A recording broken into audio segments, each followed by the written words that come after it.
오늘 우리가 읽은 이 이사야서 말씀은요, 마태, 마가, 누가, 요한복음에 이어서 5번째 복음서라고 할 정도로 메시아에 대한 예언이 정말 넘치고 넘쳐나는 그런 구약 성경이에요. 그중에 우리가 읽은 53장은요, 메시아가 이 땅에 와서 무슨 일을 할지 그 사명에 대해서 잘 보여주고 있는데요. 신이 인간이 되어서 고난을 받을 것이다 라는 예언입니다. 그 어떤 종교에도 찾아볼 수 없는 고난받는 신. 왜 전능한 신이 고난을 받아야 했을까요? 오늘 말씀 보니까요, 앞으로 올 메시아를 이렇게 설명합니다. 화면 보여주세요. 간고를 많이 기억하십니다. 간고. 간고라는 말 여러분 안 쓰는 말이죠. 저도 모르는 말입니다. 간고. 그래서 영어로 보는 게 훨씬 편한데요. 오늘 말씀 제목이기도 하죠. A man of sorrows. A man of sorrows. 고통을 많이 겪은 사람이다. 그런 뜻이에요. 조금 더 풀어 얘기하면요. 고통으로 만들어진 사람. 그 사람의 머리끝부터 발끝까지 고통으로 차 있는 사람이란 그런 뜻이에요.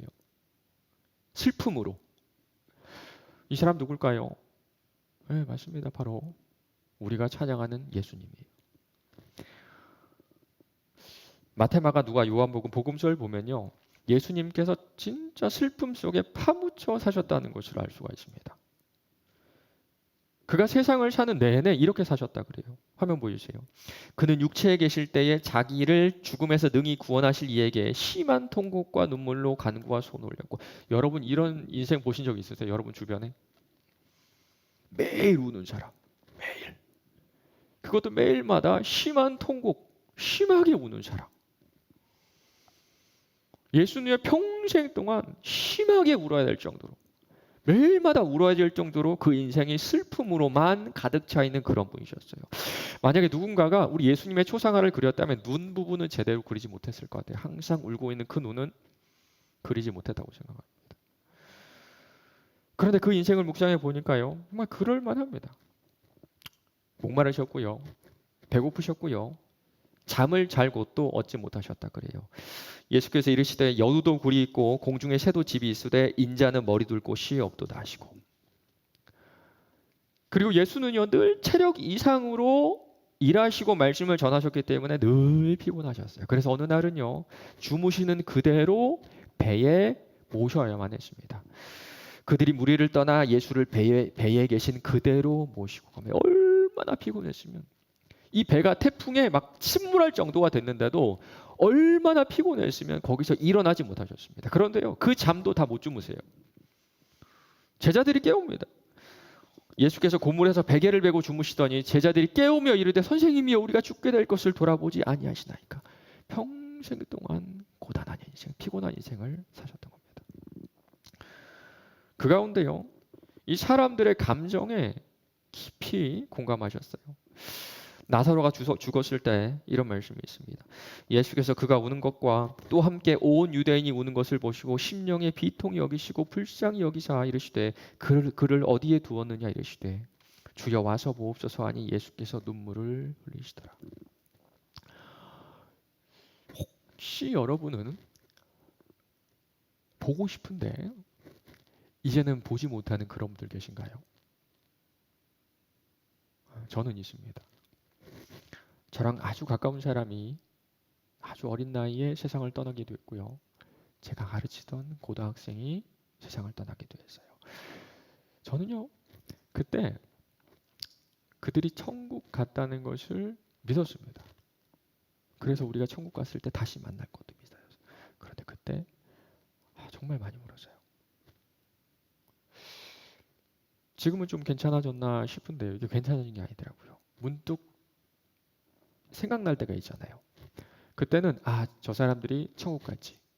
모든 고통을 이기고 천국 갔지가 아니라 이제 보지 못한다는 것에 대해서 슬픔과 또 그리움이 찾아옵니다. 좀 제 믿음이 좀 부족해서 그런 것 같은데요. 말씀 보면요, 예수님도 그럴 때마다 우리와 같이 울면서 슬퍼하셨어요. 예수께서 눈물을 흘리시더라. 어느 날은요, 고향에 가서 말씀을 전하시는데요, 사람들이 죽이려고 합니다. 회당에 있는 자들이 이것을 듣고 다 크게 화가 나서 일어나 동네 밖으로 쫓아내어 그 동네가 건설된 산 낭떠러지로 끌고 가서 밀쳐 떨어뜨리고자 하되, 고향에 있는 친구들, 고향에 있는 동생들, 그리고 고향에 있는 어른들에게 이 구원의 기쁜 소식을 전하러 갔는데요. 돌아오는 것은 낭떠러지에서 밀어서 죽이려고 하는 잔인함. 어떻게 한 동네에서 30년을 봤던 친구, 30년을 봤던 고향 청년을 낭떠러지에 밀어서 죽일 생각을 할까요? 그때 우리 예수님 하면 어땠을까요? 답답함, 슬픔. 그래서 그런지 우리 예수님은요, 아무 말도 없이 그 자리에서 떠나셨다 그래요. 가는 곳마다 예수님을 미친 사람 취급하면서, 술 취한 사람 취급하면서 조롱하고 그의 가르침을 왜곡했죠. 그들의 마음이 완악함을 탄식하자. 영어 번역은요, deeply distressed.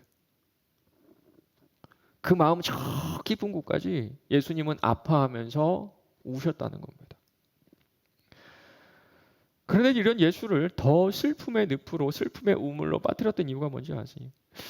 사람들이 자기 자신을 영원한 죽음으로 스스로 파괴하고 있었기 때문입니다.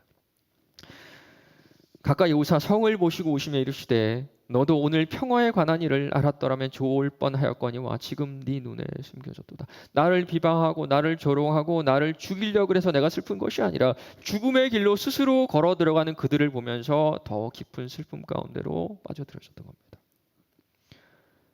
나를 보고도 믿지 않는 저 사람들, 저 불쌍한 사람들. 여러분 다른가요? 무려 20년이죠. 그렇죠? 무려 30년이죠. 어떤 사람들은 30년도 훌쩍 넘게 교회 다녔을 겁니다. 거의 빠지지 않고 교회에 오고 예배를 드렸는데 내 마음속에는 예수님을 알고 싶고 사랑하고 싶은 마음이 들지 않아요. 누군가 절대자가 있다는 것까지는 믿겠는데 그 절대자가 인격적인 여호와 하나님이라는 사실이 알고 싶지도 않고 그 하나님과 교제한다는 것이 무엇인지도 모르겠고 사실 내 마음속에서는 그것도 원하지 않죠. 이런 우리를 보면서 주님은 여전히 슬퍼하고 계세요. 마지막 때에는요, 제자들이 모두 예수를 버렸습니다. 무려 3년이죠. 무려 3년 동안 같이 먹고 같이 잠을 자고 같이 돌아다니면서 최선을 다해서 가르쳤습니다. 그런데 마지막에는 한 명도 남기지 않고 예수를 배신했고요. 베드로는요, 내가 죽을까 봐 나는 예수를 모른다며 저주하는 그런 모습이 나옵니다. 그가 저주하여며 맹세하여 이르되 나는 그 사람을 알지 못하니라. 사람들이 너도 예수랑 같이 다니던 사람이지? 저 사람 예수를 따라다니던 사람이야. 이 말을 들으니까요. 저주하면서 나는 그 인간 몰라. 나는 그 저주받을 그 예수란 인간 자체를 몰라. 막 길길이 날뛰면서 예수를 확 저주하고 있는데요. 그런데 그만 그 이야기를 예수가 들었습니다. 베드로가 이르되 이 사람아 나는 네가 하는 말을 알지도 못하노라 하고 아직 말하고 있을 때에 닭이 곧 울더라. 주께서 돌이켜 베드로를 보시니 그 순간 예수님과 눈이 마주쳤던 거예요. 바로 몇 시간 전만 해도 내가 죽는 한이 있어도 예수를 부인하지 않겠다. 당신을 부인하지 않겠다고 했는데 이제는 죽을까 봐 죽기를 다해서 예수를 부인하고 있어요. 그러다가 예수와 눈이 딱 마주친 겁니다. 이 순간 베드로는요 완전히 무너지고 말아요. 밖에 나가서 심히 통곡하니라. 그런데 베드로만 울었을 것 같지는 않아요. 더 많이 울었을 것 같은 사람이 있었습니다. 여러분 다시 한번 예수님도 사람이었음을 여러분 기억해 보세요. 가장 사랑하는 제자에게 배신당한 그 예수님 마음 어땠을까요? 그것도 다 받아들이고 다 이해하셨을까요? 네, 물론 그러셨을 것 같아요. 그러나 인간의 몸을 입고 이 땅에 오신 이상 예수님도 그 순간 많이 우셨을 것 같아요. 배신당한 슬픔보다 배신하고 있는 그 베드로의 그 연약한 모습이 아마 좀 더 슬프지 않으셨을까요? 베드로와 눈이 마주치는 그 순간 예수는 이미 울고 있었는지 몰라요. 그러나 가장 큰 슬픔은 아직 끝나지 않았습니다. 우리 지체들 가운데서도 좀 빠르죠. 좀 빨리 부모님하고 헤어진 그런 지체들이 있어요. 사고나 또 질병으로 부모님께서 소천하신 분들이 있습니다. 근데 시간이 지나도요, 그 상처가 사라지지 않더라고요. 그 지체들 보면요, 마치 그 컵에 물이 가득해가지고 찰랑찰랑한 거 있잖아요. 물이 거의 넘쳤는데 안 흘러내리는 그 상태. 무뎌지지도 않고요. 시간도 약이 아닙니다. 살짝만 건드려도 이미 가득 차 있는 눈물이 줄줄줄 흘러내려요. 그런데 예수가 그랬습니다. 예수는요, 아버지를 잃은 것뿐만 아니라 아버지로부터 버림을 받으셨죠. 제90쯤에 예수께서 크게 소리질러 이르시되 엘리 엘리 라마 사박다니 하시니 이는 곧 나의 하나님 어찌하여 나를 버리셨나이까. 예수는 십자가 위에서 끊임없는 공포와 떨림 속에서 하나님의 진노와 분노를 온몸으로 받아내셨습니다. 우리 하나님은요, 죄에 대한 극한의 진노를 예수에게 다 쏟아내셨던 거예요. 영원히 사랑하시는 내 아버지가 나를 극한의 분노와 진노로 죽이는 이 순간 예수의 마음속에는 정말 감당할 수 없는 슬픔이 흘러내리지 않았을까요? 나의 하나님 어찌하여 나를 버리셨나이까. 당신의 영원한 가족과의 단절을 가장 고통스러운 방식으로 경험하셨던 겁니다. 이제 아까 우리가 얘기했던 이 소개가 좀 이해가 되실 것 같아요. 슬픔의 사랑, 슬픔으로만 가득 찬 사랑, 슬픔으로만 이루어진 사랑. 우리는 항상 생각할 때 예수님을 허허허허 웃으시고 항상 당당하고 항상 긍정적이고 항상 평안한 그런 예수님을 기대했는데요. 우리가 생각하는 예수님은 그런 분이 아니지. 전에는 그의 모양이 타인보다 상하였고 그의 모습이 사람들보다 상하였으므로 많은 사람이 그에 대하여 놀랐거니와. 여러분 혹시 남편을 잃은 아내를 보셨나요? 혹시 아버지를 잃은 자녀들 보신 적 있나요? 그 아내는요, 그 아름다웠던 얼굴이 온데간데 없고요. 아이들도 그 생기 넘치는 얼굴이 다 사라져 버립니다. 정말 와, 얼굴이 너무 많이 상했다. 너무 많이 상했다. 이 말이 그 아픔을 겪은 분들을 보면서 저는 알게 되었습니다. 예수가 그랬다는 거예요. 사람들이 보면 와, 무슨 일이 있었어? 이게 놀랄 정도로 상한 외모와 상한 마음을 가지고 사셨어요. 만약 우리가 그 당시로 돌아가서 예수를 본다면 우리는 예수가 그 예수인지 알아보지 못할 겁니다. 그 이유가 뭔지 아세요? 이사야는 이렇게 말합니다. 그의 찔림은 우리의 허물 때문이요 그의 상함은 우리의 죄악 때문이라. 그가 징계를 받음으로 우리는 평화를 누리고 그가 채찍에 맞음으로 우리는 나음을 받았도다. 우리는 다 양 같아서 그릇 행하여 각기 제갈 길로 갔거늘 여호와께서는 우리 모두의 죄악을 그에게 담당을 시키셨도다. 여러분에게 이런 죄책이 있나요? 그의 찔림은 나의 허물 때문이요 그의 상함은 나의 죄악 때문이다. 나의 허물과 나의 죄악, 나의 허물과 나의 죄악. 여러분의 허물과 여러분의 죄악이 그를 슬픔으로만 가득 찬 사람으로 만들었던 겁니다. 여러분은 이 죄책의 강에서 빠져서 헤어나오지 못할 정도로 슬퍼하신 그런 경험이 있나요? 내 허물이 예수를 죽였다. 내 죄악이 예수를 죽였다.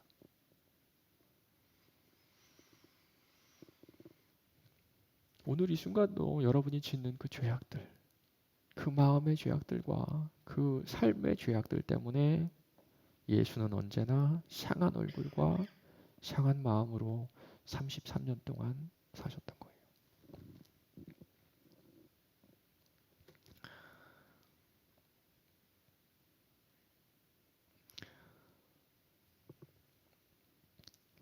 이 죄책의 강에 빠져서 나는 지금 죽어도 아무런 할 말 없다고 주님 앞에 고백하는 자들에게 이 말씀이 복음으로 들리게 되는 겁니다. 그가 징계를 받음으로 나는 평화를 누리고 그가 채찍에 맞음으로 나는 나음을 받았도다. 나는 양 같아서 그릇 행하여 제 갈 길로 갔거늘 여호와께서는 나의 죄악을 그에게 담당시키셨도다. 하나님의 극한의 의로움이 극한의 분노를 가져왔고 극한의 분노는 영원한 아들에 대한 극한의 형벌을 가져왔고 극한의 형벌은 우리에게 평화와 나음을 주었던 겁니다. 무려 2000년 전에 우리가 예수의 이름을 알기도 전에 우리가 나의 죄악을 고백하기도 전에 그가 나의 모든 죄를 다 가지고 십자가에 달려 돌아가셨어요. 이번 주에 어떤 지체가 이런 큐티를 보내왔는데요. 읽는 순간에 저는 좀 전율이 왔습니다.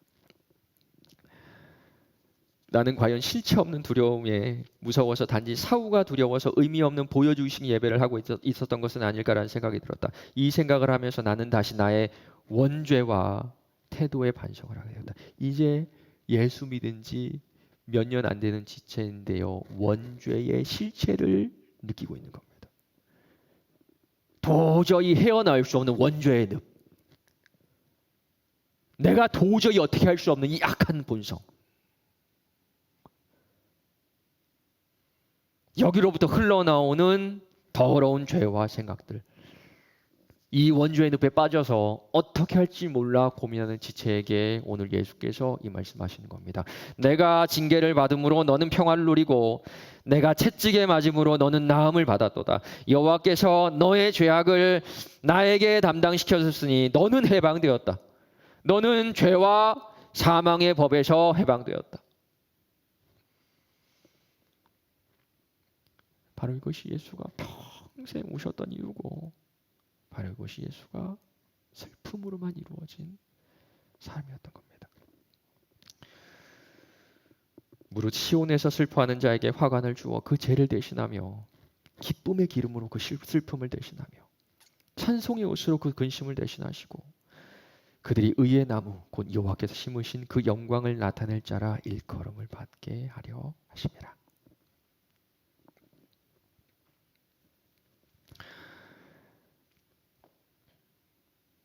그리고 여전히 예수는 슬퍼하고 계십니다. 예수님을 믿는 자들을 죽이기 위해서 다메섹으로 가던 그 사울에게 나타나 우리 주님께서 이런 말씀하세요. 내가 땅에 엎드려져 들으니 소리가 있어 이르되 사울아 사울아 네가 왜 나를 박해하느냐 하거늘 내가 대답하되 주님 누구시니까 이르시되 나는 네가 박해하는 나사렛 예수라 하시더라. 사울은요 예수의 제자들을 박해했는데 예수는 그것을 당신을 박해하는 것이라고 하세요. 맞습니다. 우리 예수님은요 당신과 당신의 제자인 우리를 하나로 여기시고 그들이 겪는 고난에 함께 하세요. 당신의 자녀가 당신 때문에 고난받아 아파하면 우리 주님도 똑같이 아파하며 슬퍼하신다는 겁니다.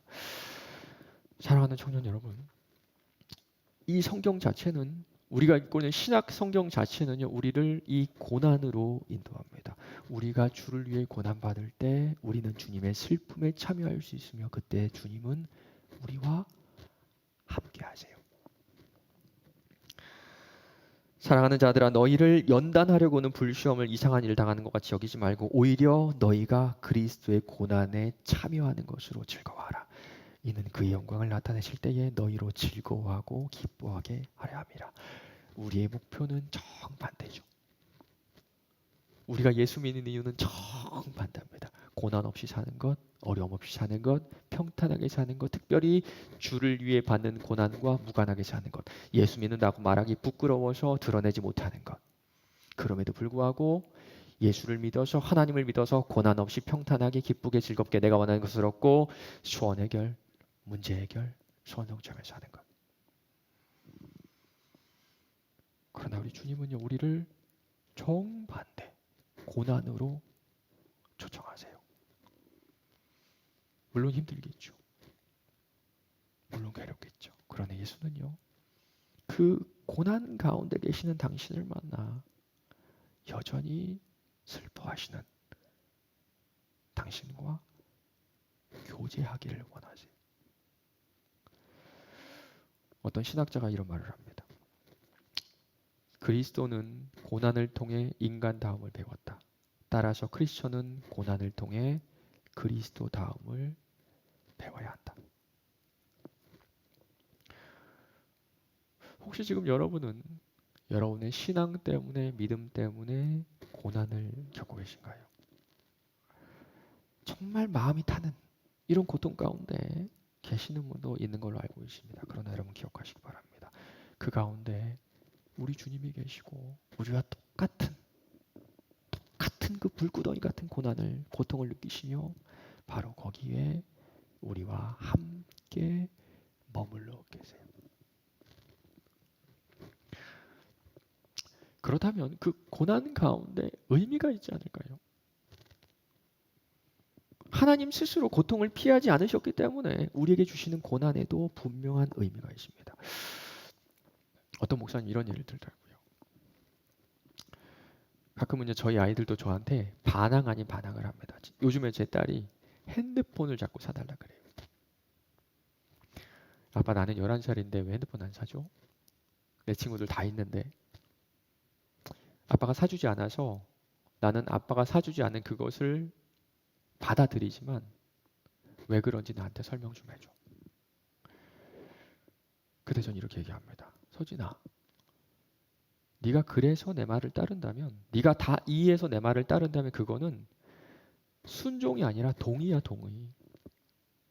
지금은 네가 어려서 아빠 생각을 다 이해할 수 없어. 그러나 기억하렴. 나는 너를 진짜 세상에서 가장 사랑하는 너의 아빠야. 제 딸이 다 이해하지 못하더라도 저를 신뢰해야 하는 이유가 분명하죠. 그렇다면 우리가 겪는 이 고난 중에도 우리가 하나님의 뜻을 다 이해하지 못하더라도 신뢰하는 것이 당연하지 않을까요?